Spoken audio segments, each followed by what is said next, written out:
Well, it's been a day or so since I've gotten my jade green shrimp, and I immediately thought to myself, wow, I cannot figure out where the heck these little guys have gone when it's black substrate. And I quickly realized that if I wanted to track my shrimp and actually see them, I would need to change that. So here we are with pool filter sand, which I think looks very pretty. You know, it's almost white sand. It's just straight silica, so it doesn't affect pH. I was gonna get Petco white sand, but I was reading some reviews on that, and unfortunately, it seems like they've switched over to using crushed coral, which will raise the pH of the water. And my pH is already really high coming out of my taps, so I figured, I'll just go with pool filter sand. There's Mama Shrimp. She came buried, like I said in the previous video, but so you can see them now, and that's cool.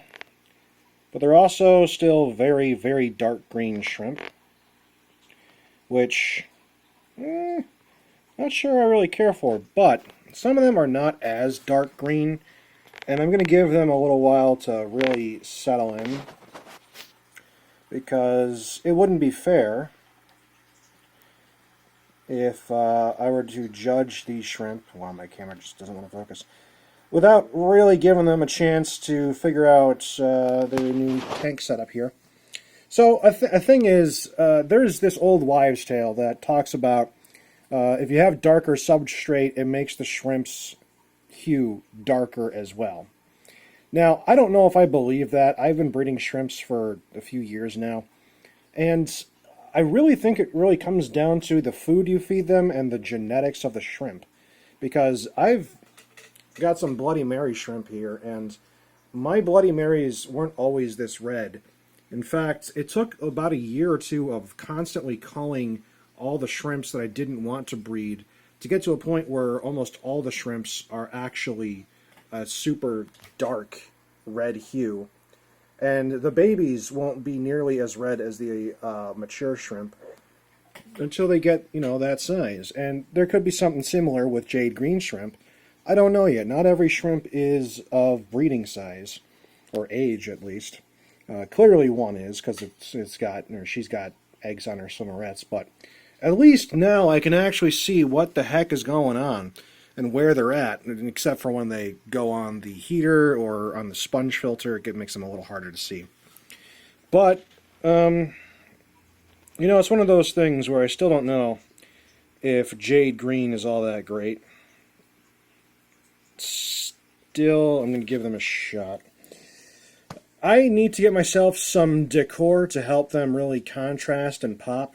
The white sand definitely gives contrast, but it doesn't really make them pop, that kind of like, I don't want to say contrast, but complement, something that complements their color.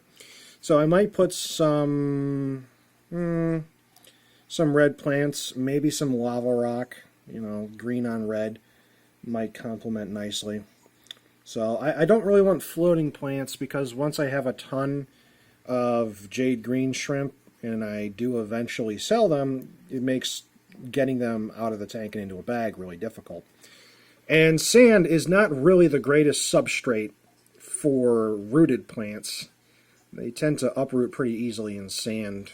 You preferably want gravel when you're doing that. So I'm probably going to find some hardscape sort of things with rocks. Maybe I might, go down the forbidden road of putting fake plants. Yeah, I know. But, a fake plant here or there still has biofilm growing on it for these little guys. And, they need something, because this tank is super empty. There's not really a whole lot going on in it. But for right now, that's fine. I just want the shrimps to be happy, healthy, and, shrimp around. And who knows, we'll probably have some babies relatively soon, considering that one's buried. She hasn't dropped her eggs yet, and she hasn't molted. So, who knows, maybe she might actually have the eggs hatch, but only time will tell. They did molt, almost all of them, within the first day that they were released into the tank, and they all seem to be doing fine. My water parameters are not that far off from what they came from, which is good. Makes the transition much easier on them. Sometimes the pH is just like several degrees off, and then if that's the case, I'll end up taking a day or two to drip them very, very slowly to acclimate while they're in their bag. But luckily, these guys only needed like an hour or two drip, which is nice.